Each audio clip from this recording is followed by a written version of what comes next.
people read newspapers, but just how truthful is the news they read? Well, I don't believe all of that. I think a lot of it's a lot of rubbish. Well, some of it's true, but I don't really think most of it's true. They just make up half the stuff. What I read in the newspapers, they tell lies. What, all the time? 9 times out of 10, my love. I can't read all right. I read it, but I don't get convinced or anything, you know. So the Times and that, I believe them. Well, I don't know, I always read the Daily Mirror. So some people are more aware than others how biased newspapers can be. There are 10 national dailies in England, and their readership has been characterised like this. The Times is read by the people who run the country.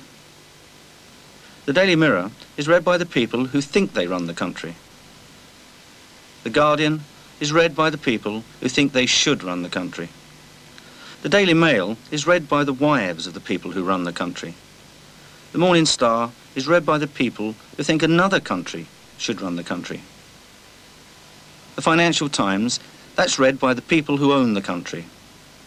The Daily Express is read by the people who think the country should be run the way it used to be run. The Daily Telegraph is read by the people who think it still is. And The Sun, well, that's read by the people who don't care who runs the country, as long as she's got big tits.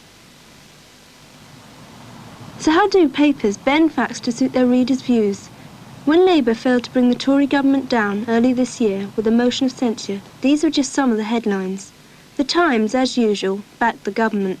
Mrs Thatcher crushes Labour motion on jobs and economy. While the Tory Daily Mail was openly delighted. Maggie triumphs in the big debate. But the Labour-supporting Daily Mirror offered dire warnings from Jim Callaghan. The cost of Thatcher, waste of a nation. While The Sun, credited with winning the last election for the Tories, gives its special mix of sex and popular Toryism. Defiant Maggie says all U-turns are out. But as these books by the Glasgow University Media Group showed, it's not just newspapers which distort the news. People tend to believe what they see on TV, but just as the Glasgow researchers found, there's plenty of bias in television news. It's biased in favour of the powerful against the weak, it's biased in favour of men against women, and it's biased in favour of management against trade unions. For instance, in a dust cart driver strike, there were 101 national bulletins reporting that strike. There were 20 interviews, but there wasn't one interview with a striker. Newsrooms have a very set view of the world, so much so that certain newsrooms have a little send-up of their own news priorities. They call it McGurk's Law.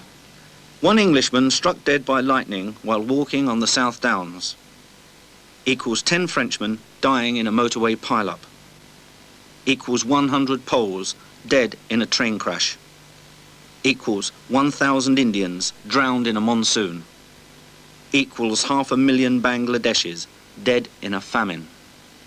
ITN has got the best news so far. I don't like BBC News. BBC News seems to be Tory, moving towards the Tory line now. It tends to present itself as unbiased, whereas I think probably there is a lot of bias in it.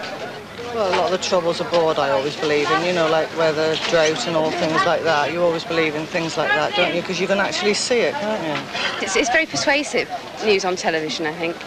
But I've had several friends from abroad tell me that the news is distorted from the British point of view. Well, it's live action on television.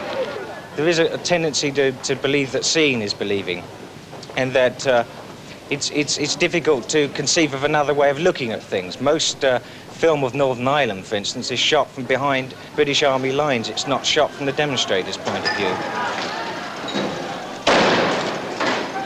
The powerful in our society are normally shot face on. They're not normally shot in profile. It's very difficult to look honest and sincere when you're shot in profile. It's very dangerous to take very complicated issues and just simply take a press or a television report and accept it uncritically. Well, that was my view of bias in the press and television news. But the BBC think I'm biased, so here to answer for them is one of the 9 o'clock news editors, Mike Broadbent. Mike, is the news above criticism, do you think? No.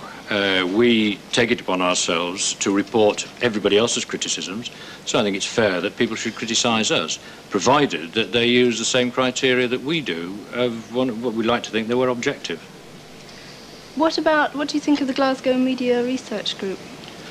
I think they've done a lot of valuable research, and I've read it with a great deal of interest. But there are a couple of points. You need to remember that they start off from a very specific political point of view, and they've done a lot of their research in order to prove that their view is the correct one. And also, the research was done 5 years ago, and a lot of things have happened. There have been a lot of changes over the last 5 years. But surely you could be called subjective, because you're one man who decides what goes into the 9 o'clock news.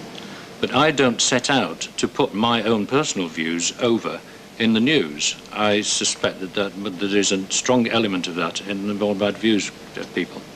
Yes, but surely doesn't that come through when you decide what are the most important stories to go in the news?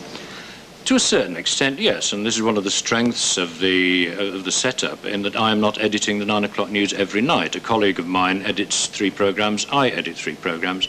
He has different views from me, so you get some kind of balance there.